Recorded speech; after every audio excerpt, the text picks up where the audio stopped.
24 का सियासी रण पूरा हो चुका है, नतीजे भी आ गए हैं और नई सरकार भी बन गई है।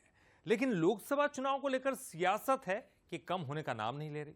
बीजेपी ने कांग्रेस के एक नोट एक वोट अभियान पर सवाल खड़े कर दिए हैं।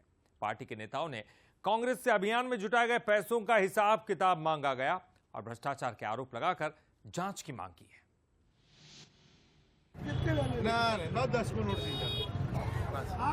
बेशक स्क्रीन में दिख रही तस्वीर पुरानी है, लेकिन इस पर सियासत नई शुरू हुई है।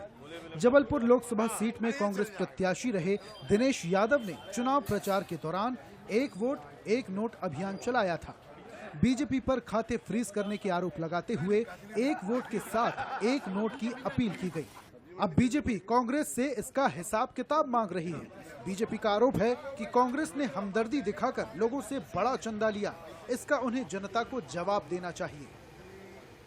हमें इसमें कोई परेशानी नहीं है कि आपने जो परंपरा चालू करी, लेकिन हमारा मकसद एक है कि आपने जो जनता ने आपको सहयोग किया उसका हिसाब किताब आपको जनता के सामने रखना पड़ेगा। जनता से जो आपने लिया है आप उसकी रिपोर्ट जनता के सामने पेश करिए, क्योंकि कहीं ना कहीं जाकर यदि इस प्रकार की बातें होने लगी तो आने वाले समय में ये भ्रष्टाचार का एक कारण बनेगा।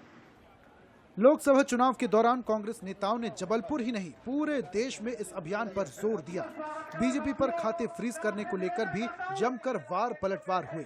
अब बीजेपी के बयान पर कांग्रेस तंज कस रही है। ना तो वो इनकम टैक्स के कोई अधिकारी हैं और ना ही निर्वाचन आयोग के कोई अधिकारी हैं। अगर वो ये बात कर रहे हैं तो वो सिर्फ राजनीतिक स्टैंड और मुद्दा खड़े करने के लिए बात कर रहे हैं, बल्कि भारतीय जनता पार्टी को चाहिए कि भारतीय जनता पार्टी के प्रत्याशी को शहर में, चाहे वो बिल्डर्स हैं, चाहे डॉक्टर्स हैं, इंजीनियर्स हैं, ठेकेदार नगर निगम के हैं, कौन कौन ने रुपये दिए उसका हिसाब भारतीय जनता पार्टी को देना चाहिए। एक नोट एक वोट अभियान से कितनी राशि जुटाई गई, इसका कोई हिसाब किताब कांग्रेस के पास नहीं है। बीजेपी इसमें जमकर बंदरबाट का आरोप लगा रही है। कांग्रेस का ये अभियान कटघरे तक भी पहुंच गया है। कई सांसदों के निर्वाचन को चुनौती दी गई। ऐसे में अभियान से बटोरी गई चंदे की राशि क्या हिसाब किताब का रूप ले पाएगी, ये देखना दिलचस्प होगा। अमित सोनी, बंसल न्यूज, जबलपुर।